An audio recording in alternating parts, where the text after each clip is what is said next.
I can't see you also. That's also quite strange. But anyway, so we'll go ahead and start the talk. So my talk is called The SENSUSTAINABLE Designer, Voyage into Eternity, the Designer of the Future. And what it's all about is basically that I think that we need to define ourselves in different ways. You probably read this little note about what this talk is all about. So you kind of know something, and you probably also know a little bit about my background, but no matter what, I'll just talk a little bit about who I am. I call myself Sustainable Vision Designer, or Sustainable Designer, Architect and Artist. The work that I've been doing the past 35 years has been focused on sustainability. So I'm sort of an oldie in this kind of business, you could say. And I've been doing work all over the planet. I've lived in India, in Japan, in Italy, in France, and I've worked also all over, and I've done lectures and workshops also all over the planet, and all focused on sustainability, but in, you could say, some would probably say in sometimes quite untraditional ways, and also sometimes very visionary ways. I'm a dreamer. I continue to dream, and the last sort of 10 years or so, I've started painting a lot, as you see in the background here. My artwork in itself is also very focused on sustainability. We could call it sustainable art. To give you an example, the painting behind me here is painted on organic cotton canvas with only herbal colors and lin oil. So yeah, so I tried to sort of walk the talk. And my aim is to really work from a micro level to a macro level. When we talk about the micro, this, for example, is a project I like very much, which is a pair of chopstick holders, which I developed together with my dear friend, who unfortunately is not here any longer. He's called, or was called, Thierry Cassasien, and was a fabulous designer who lived in Paris. And we did this for an exhibition project in Seibu Yorakucho in Tokyo, in the big department store in Japan, where we in the 90s did a very big exhibition about sustainability and design in the midst of a big department store with all the big fashion brands and so on. And it was very interesting. But this is just to say that I'm very diverse in my approach to things, and I primarily only develop concepts. So this image that you see here is my project, which I called Worldby, which I'll talk a little bit more about later. Now, what this is all about is basically transformation.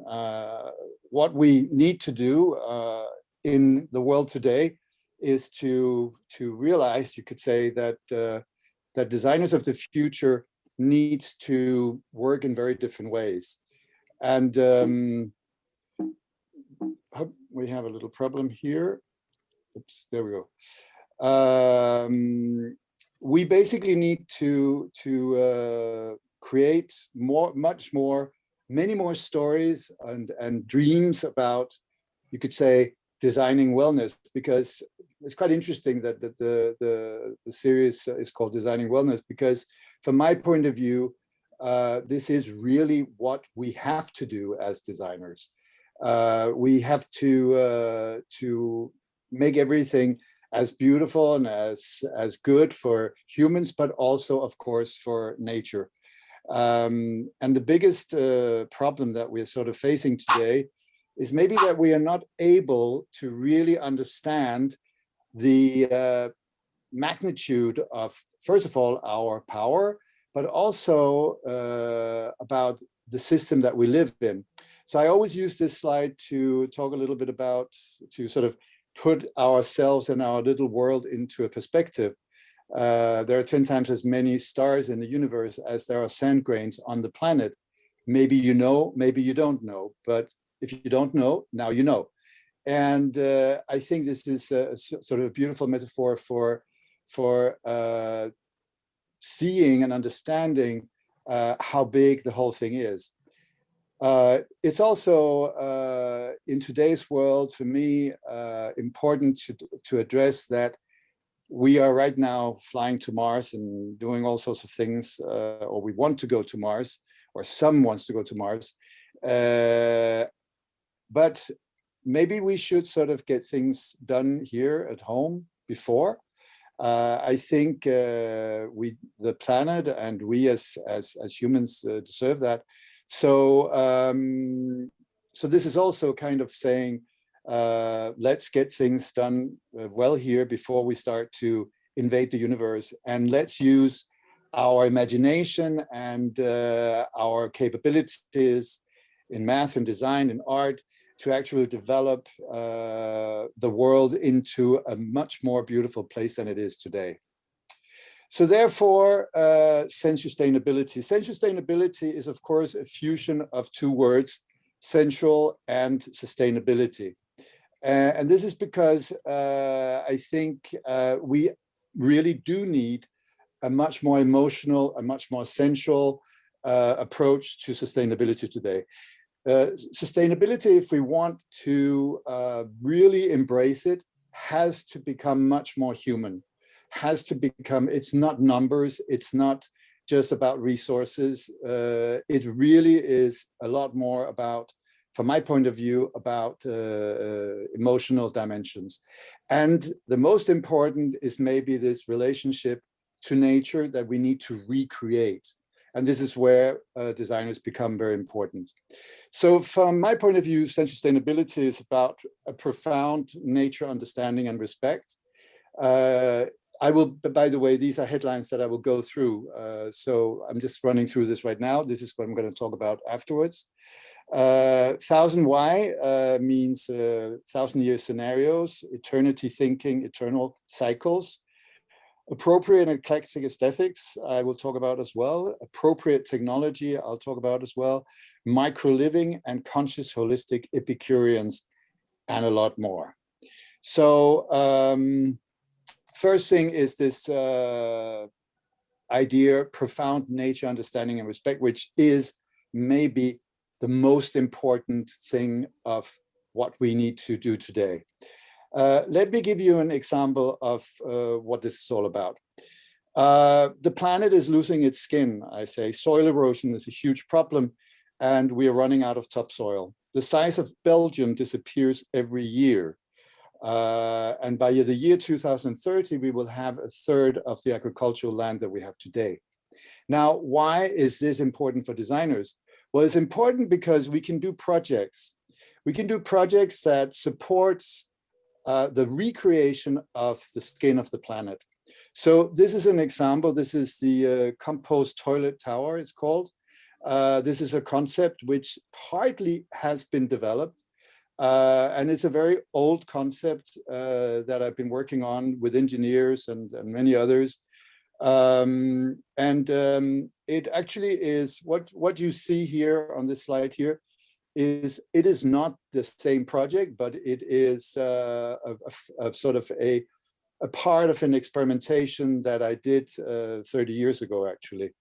And basically the project, if we just go back to the project, basically it's a tower that you can sort of attach to existing buildings, which contains a bathroom with a built-in compost toilet system and a water recycling system, green walls, balcony, etc., etc., etc.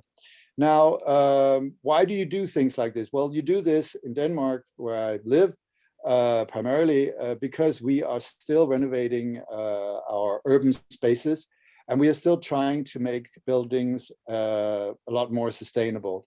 So this is a way to actually reintroduce new toilet systems into existing urban spaces.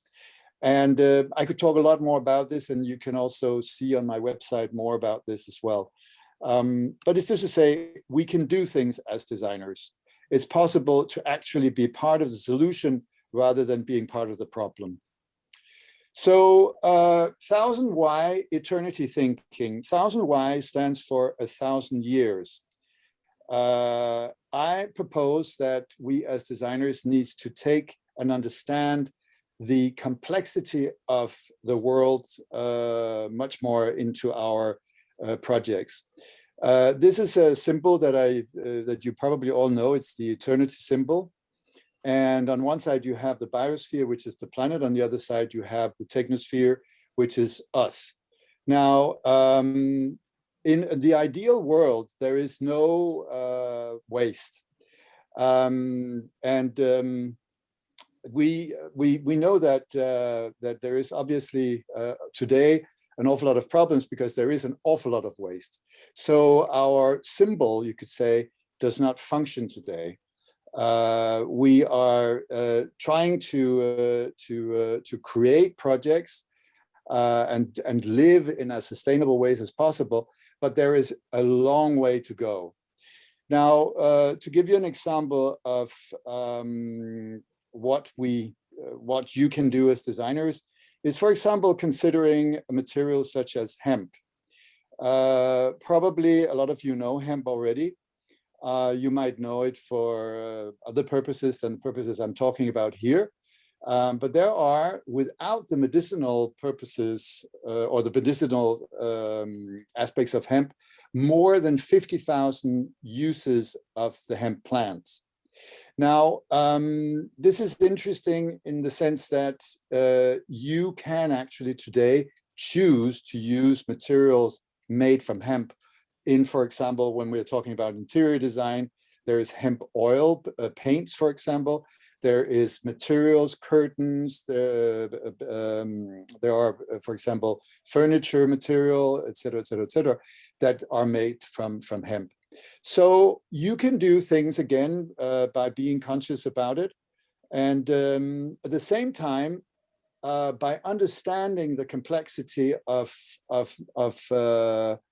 the way we produce today, you can actually start to introduce models like the one I'm showing you here, which describes how hemp fiber can actually run in cycles of up to thousands of years or even eternally. So what you see here in this model here is basically a life cycle for hemp materials, starting as being a fashion textile, going on to be home furnishing, going up to be upholstery, paper, and basically the pink circle is a lifespan of maybe hundreds of years. So I hope you get sort of, I mean, this is obviously a very, very fast presentation of these issues, of these very complex issues. But I'm showing you this because I think it's important that you as designers start to think about the way we create cycles. It's very big, you could say, also in today's world, that we start to share. We're talking about many ways of creating cycles. But this is just to show you the complexity of a project which I was working on, and how I describe it. And obviously it will take a long time to go through this project. But it's just to give you some of the graphics of the project, which is, by the way, a composting toilet system, which I will describe a little bit later also. So when we get into the third topic, it's called appropriate and eclectic aesthetics. Now, aesthetics is something we deal with every day as designers. And there is obviously a lot of discussion about what is good and what is bad. Now, the two pictures that you see here is,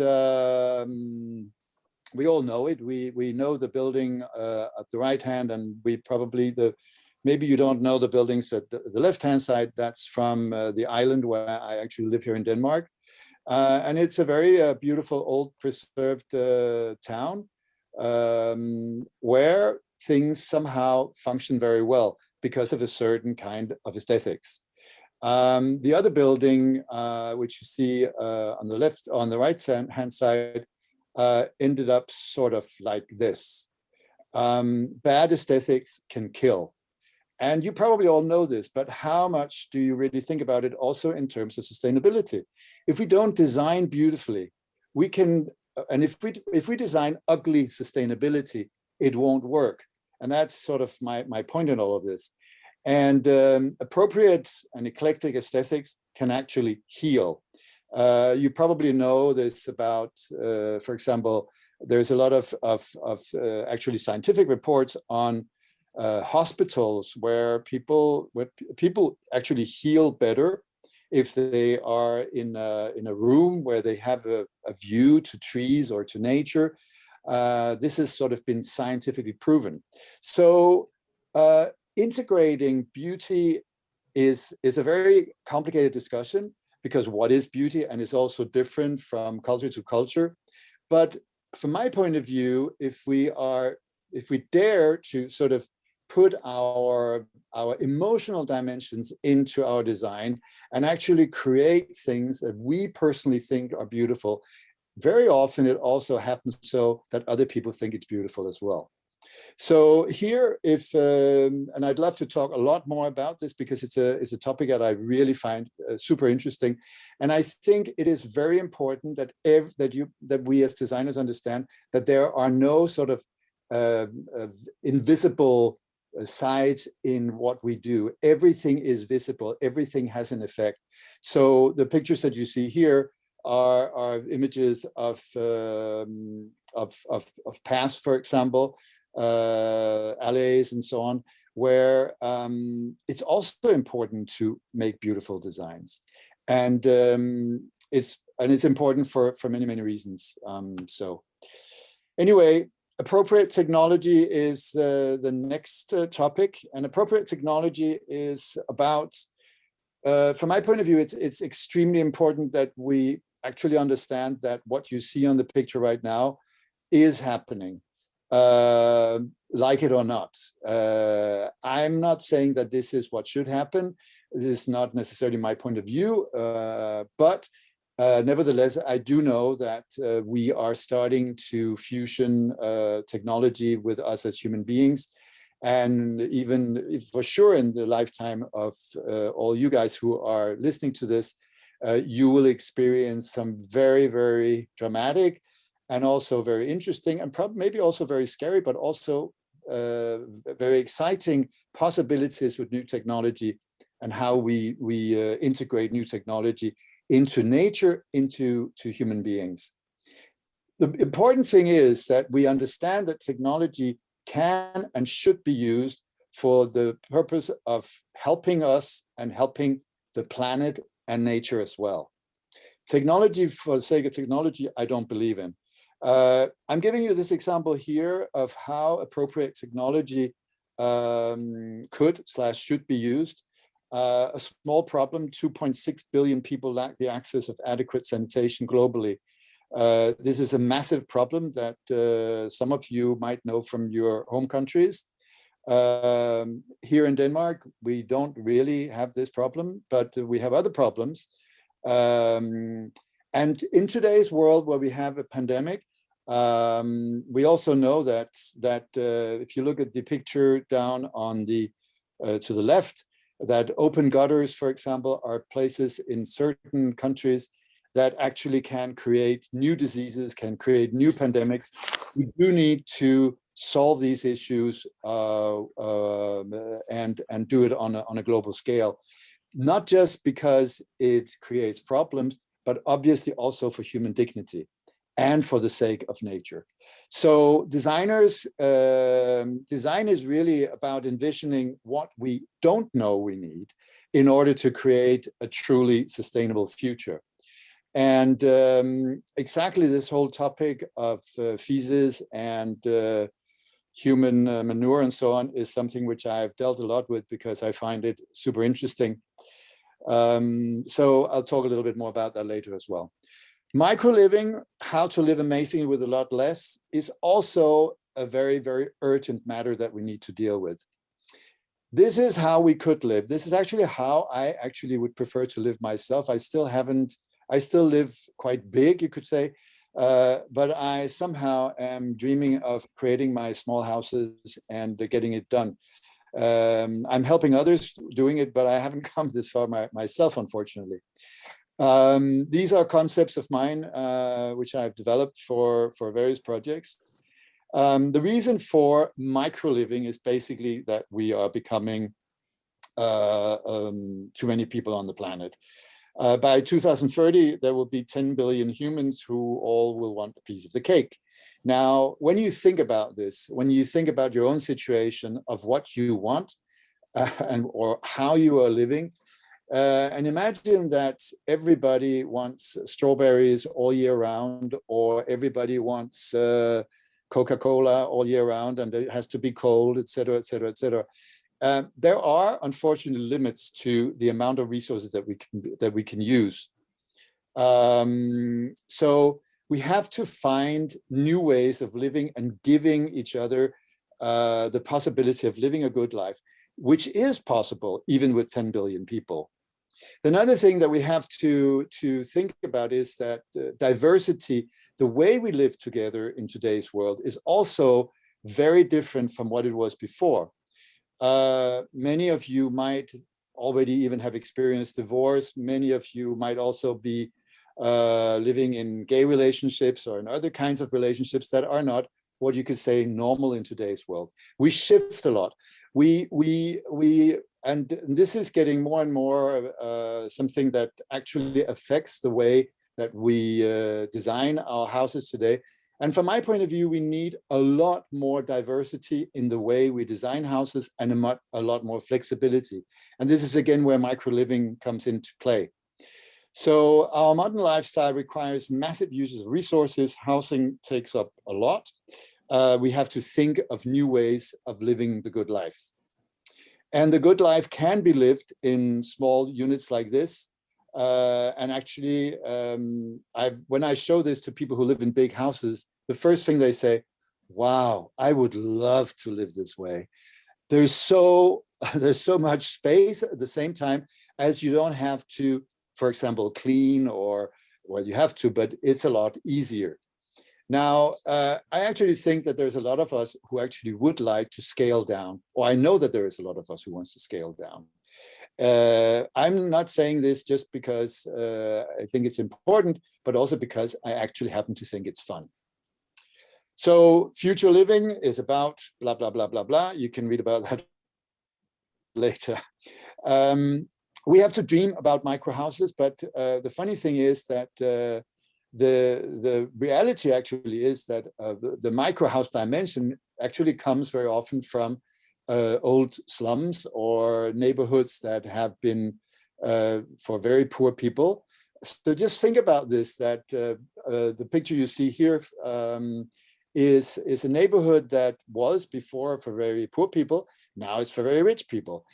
A lot of people actually are scaling down, sort of just because it's more cozy, it's nicer, you can be together, you create a community house, etc., etc., etc.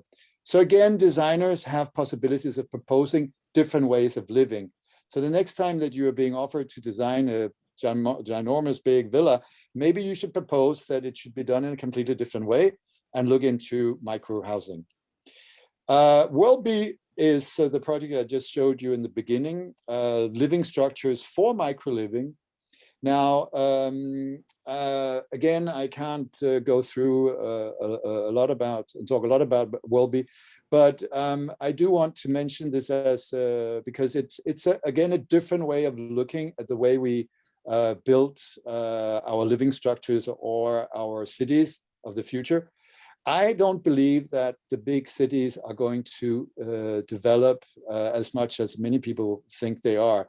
I actually happen to think that we will create small units in the countryside where there will be no highways. You will actually be flying in with airships and many other things.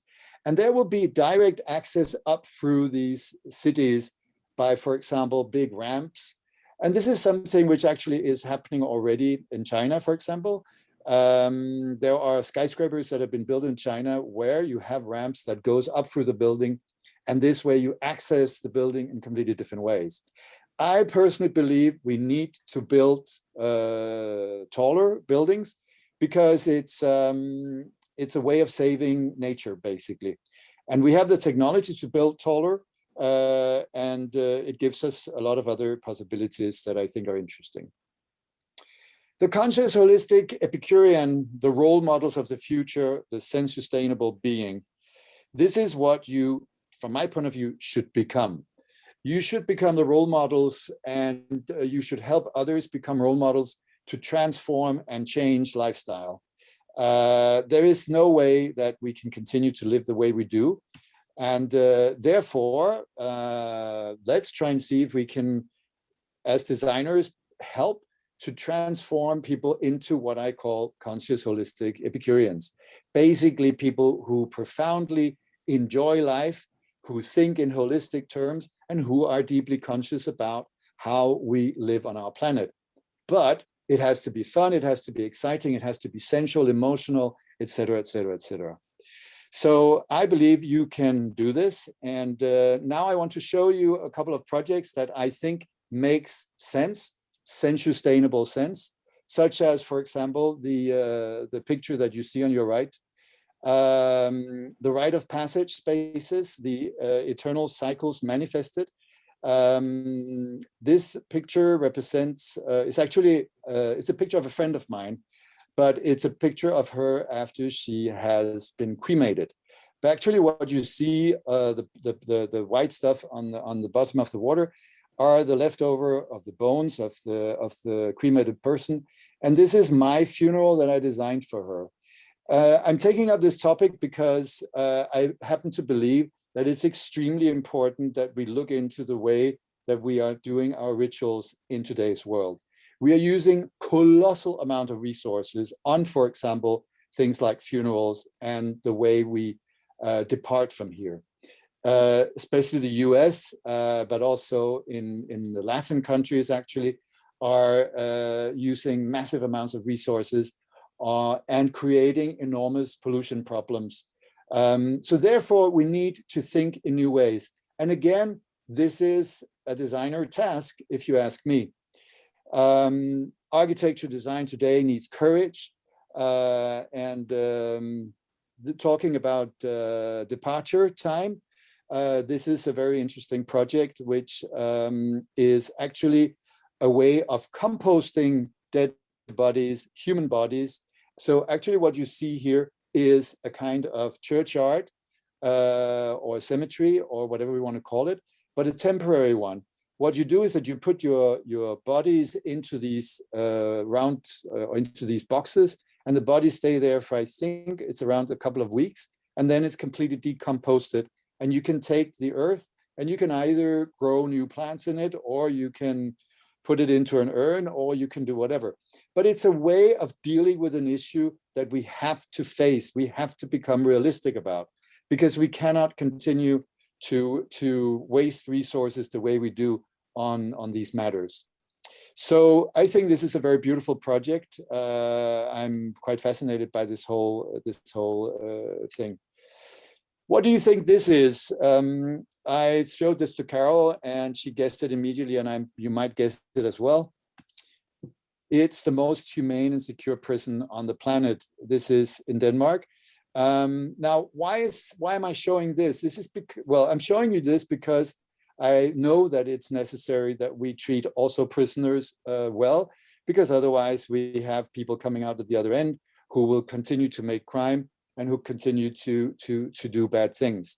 By treating people well, we actually will be capable of creating a better planet and better human beings. Again, designers and artists have worked together here, and architects, in order to create a prison that actually supports people. And we also know that people coming out of here are less likely to do crime because somehow they've been treated well.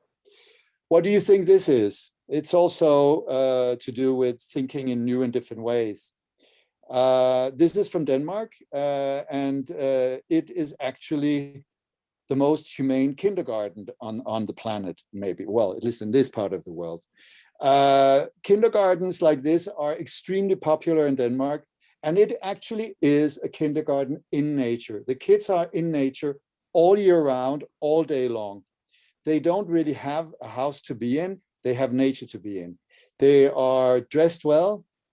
And the interesting thing is that these kids, after having been in these kindergartens, we have now done this for more than 30 years in Denmark. And we know now that the kids are more creative.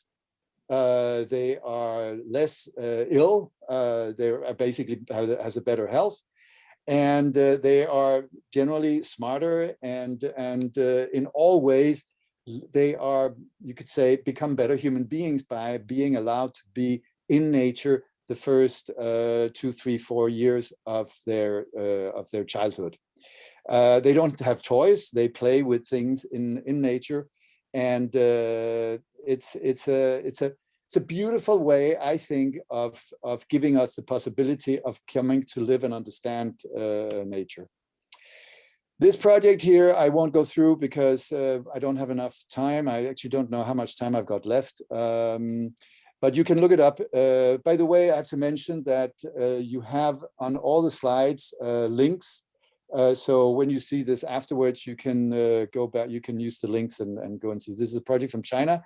It's an American foundation that's developing a super interesting concept for a fusion of hotels and local educational systems and so on. This last sort of part of the talk is about projects that I was, am, or will be involved in. As I told you, art is close to my heart, and I'm doing all these paintings these days.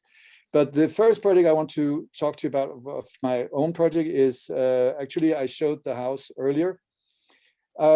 What I could ask you again, what do you think this is? And if we were together, I would have asked you and you would have explained to me what this is. Maybe some of you would have guessed it. I'll have to explain to you what it is now, because basically what this is a bathroom in this house that you saw earlier. And the plants are not just plants for being pretty. The plants are actually rinsing the water from the kitchen and from the bathroom. This is a system that we developed 30 years ago. It worked quite well. This is a way of dealing with and integrating nature into in a very respectful way that can be beneficial for saving water, but also beneficial for the well-being of human beings, because we actually thrive when we have beautiful nature around us. Hedebygade is a project. It's basically a building, a complex of 400 apartments that was completely renovated in Copenhagen. And I did the initial concept for how to develop this project. And basically, here I talk about radical sustainable innovation concepts. What I did was I proposed a house, as you can see there in the middle, which is basically a community house. And this is, when we talk about wellness, this is actually this is also why I've taken this into the presentation, because basically the original concept and intention of this house was to create a kind of wellness center for the people living in the apartments in the block. So it was a fusion of a community house, underground community house, with a lot of applications in terms of how to save energy for laundering, but also for bathing. I'm a very big, I actually really like public bathhouses. I think we should reintroduce public bathhouses, and we should fusion it with laundries and with activities such as communal social activities. And this is what was the original intention of this house, built in Copenhagen. It was supposed to have been a fusion of a kindergarten, a nightclub, a restaurant, a spa, a fitness center, etc., etc., etc., in the middle of a building block. The project today is only a community house. Unfortunately, it was a little bit too difficult to convince the politicians and others to create what I really wanted to create. But nevertheless, the house was actually built. It is being used for quite a lot of different purposes. Again, I only developed the concept, and the project was developed by a big architectural company here in Denmark. To go to something completely different, Just is a project which I developed together with Interface. Interface is the world's biggest carpet tile producer. And basically, again, talking about here, very much about aesthetics, but also about social issues, because this was a social project really that was about a big company like Interface. Interface, you probably know Interface, is the world's biggest carpet tile producer. And this was a way of introducing the complete opposite of what Interface does today, namely tiles that are handmade, made from natural materials, and in a completely different concept, and also a fusion of working with wood, and so hard and soft materials for flooring. Unfortunately, the floor or the project was never really put into to the market because of many different reasons. But it was, I would just talk to the CEO of Interface the other day, and he said, well, it is still a big success for us because it taught us a lot about how to develop this kind of projects. Another project that I developed with the Interface is called Paint On. Now, this is one of the more sort of funky concepts in a way. Basically, this is about how can we integrate very creative thinking in something as conventional as carpet tiles. So what I introduced was a way of painting flooring tiles and creating completely new flooring concepts this way. This was used as a sort of promoter of sustainability, sustainable thinking, and new ways of using carpet tiles. Again, I could talk for hours just about this concept. So if you want to know more, you can contact me, and yeah, well, maybe not contact me, but but you can read more about it, for example, on my website. So now I want to go to a world premiere of a project which I am very, very fond of. This project is something which I'm starting to work on. It's called Arapaha, and it's basically a completely new material concept. It's based on the idea of monomaterial, which means that everything in the material, in this case, and what you see here, a carpet, is made from the same, exactly the same material, and in this case, biopolymers. Now, the interesting thing about Arapaha is that it can be reused and recycled basically forever. The company is Dutch, and it's run by an old friend of mine, a very wise man, who knows an awful lot about technology in terms of biopolymers. But the interesting thing here is that they've fusioned up. We are not talking about biodegradable fibers any longer. We are talking about biodegradable fibers that can be reused or restructured and recycled at the end of its life. This basically because it's very expensive also to produce biofibers, and we can't just throw them away or compost them, but we have to continue to use them. Again, it's a long talk, but what you see here is basically, well, this is the slide that tells you that tomorrow's Arapaha will actually be made from kitchen residues. The fibers that you see here, and for these products that you see here, are today being made primarily by sugarcane. So it's basically a traditional, today, a so-called traditional biofiber or biopolymer, PLA, polylactic acid. And Arapaha can actually develop things as lamps, furniture, sports equipment, clothing, etc., etc., etc. Now, it's all brand new. As I say, this is a world premiere. I think this is the first time somebody is, or at least a designer, is showing this. I am starting to work with Arapaha on various topics. And it's something that you should really look into because it is going to be super interesting.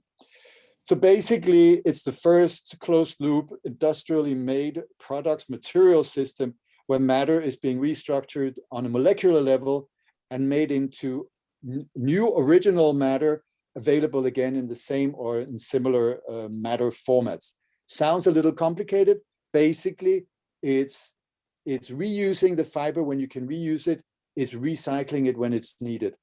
And the most important thing in this is that the company takes responsibility all the life of the product, which means that the material, when you sell this to the customer, you can also lease it maybe, will never disappear. It will always come back to the company and the company will restructure it into something new.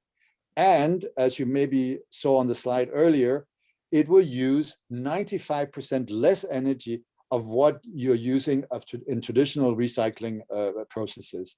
So it's a super, super interesting concept. Well, it's not a concept any longer. It actually is a concrete project. And I'm expecting this to become very big. The other very super interesting thing is that it's not just the fibers or the material that you can reuse. It's actually also the colors and other additives that you put into the material. So you will see curtains, you will see furniture, furnishings, you will see loads of materials being made this way in the future. And this is where we really start to comprehend nature and work with nature in very smart and sophisticated ways. So it's possible to do things that doesn't create a lot of problems. I think we'll skip the furniture because it's not that important really. Maybe I'll just show you this as a sort of a last project, which because it's one of my latest projects. And it's basically where I work with design garden projects, interaction, nature. This is in a newly designed building in Copenhagen. But this is just to show you that this is where I'm also heading and where I'm also conceptualizing and trying to do project. This project here, the reason why it's interesting, you could say, is because it's a fusion of functions. It's a lamp and a water cleaner and an evaporator. And yeah, this is about reuse, restructuring. We sort of already talked about this, so we don't really need to talk about that as well. And Matter from the Future is another project which I'm working on. Was supposed to become a big project in China, but because of Corona, it was canceled, unfortunately. So this you will hear more about in the future. And I'm once again trying to develop a micro academy, it's called, and you can read more about that on my website. Yeah, paintings, keep on dreaming. And I think I need to end with this, and actually this is the end. Really, the only thing that makes sense is to strive for greater collective enlightenment. Elon Musk. Elon Musk, who is a very pragmatic guy in many ways, and who you all know, Elon Musk, says this, and I think this is maybe the most important that we can do, is to become enlightened. Now, we might have different ways of thinking about how to become enlightened. You can, if you want, maybe become a little bit enlightened by going to my website. This was all for me from now. Thank you.